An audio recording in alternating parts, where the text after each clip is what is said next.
El escritor Miguel Mena y la Cátedra de la Diputación de Zaragoza sobre despoblación y creatividad han recopilado en un libro 52 testimonios de personas que regresaron a su pueblo para vivir y trabajar. Se titula Zaragoza, historias de ida y vuelta. Ana Benavente ha estado con sus protagonistas. Historias de ida y vuelta recoge los recorridos vitales de 52 personas que tienen algo en común, el punto de partida y el punto final, el punto de llegada, y es su pueblo. Todos esos testimonios los ha recogido un escritor y periodista que es Miguel Mena, que conoce también muy bien el territorio. Hola, ¿qué tal, Miguel? Hola, Ana, ¿qué tal? Cuéntanos un poco, no sé qué es lo que te ha parecido que tenían en común todas estas historias, aparte de que vuelvan a casa y de ese factor emocional. ¿Qué tienen en común para querer volver a ese punto de origen? Bueno, el apego es fundamental, el apego, el arraigo, las raíces, tu familia, tus recuerdos de la infancia, sobre todo, están presentes en todos. Pero luego he visto que hay mucha imaginación en todos ellos, porque muchos se reconvierten de aquello que han estudiado en algunas otras profesiones, porque muchos han emprendido, han creado su propio puesto de trabajo o lo han tenido que buscar a lo mejor no en el pueblo de al lado. Yo creo que además esto es un trabajo impulsado por la Cátedra sobre Despoblación y Creatividad de la Universidad y de la Diputación, y ese nombre está muy bien escogido porque estas personas han demostrado todas gran creatividad, todas.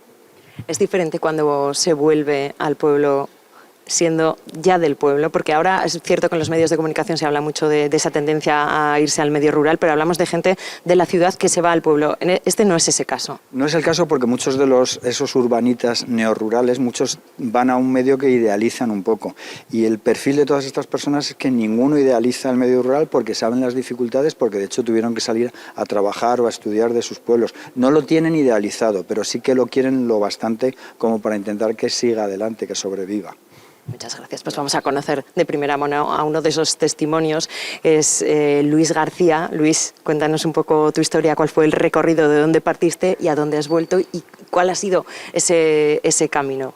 Bueno, yo tuve la suerte de nunca perder las raíces al poder estudiar en Zaragoza, tanto el colegio, el instituto y la carrera. Después sí que tuve mis temporadas en Barcelona y sobre todo en Huesca durante 4 años.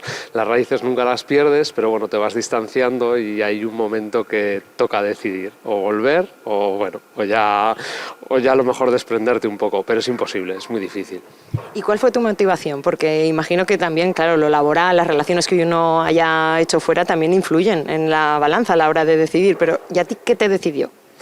El apego al territorio y sobre todo el apego a Aragón. Somos una comunidad bastante despoblada. Al final, si nos vamos todos, ¿qué va a quedar, no? Tampoco te puedes concentrar en una única población que es Zaragoza, y al final lo mejor es aprender, tener tus vivencias para después poder volcarlas en tu pueblo, en tu zona, en tu territorio, para aportar valor. Al final, lo que hemos aprendido con estas entrevistas, con este libro que se publica, es que no vivimos en un pueblo, sino vivimos en un territorio más o menos extenso.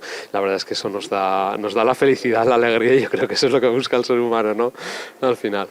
Pues muchas gracias, Luis, mucha suerte. Nosotros, muchas gracias.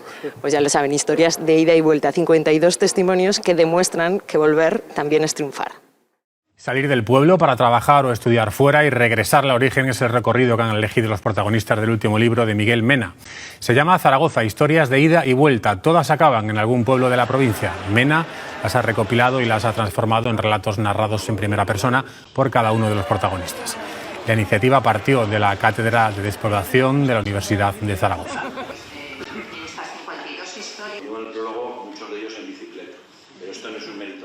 Tienen que enfrentarse a unos retos, pero todos salen adelante y todos muestran una visión no idealizada, una visión realista del medio donde están, pero también una visión de que quieren sacar adelante sus pueblos y trabajar y vivir allí. Con las redes sociales, yo tengo un e-commerce desde mi pueblo, Tauste, me muevo por toda España. Que el pueblo tiene unas oportunidades que las estamos ignorando y que estaban ahí, esperando para que volviera.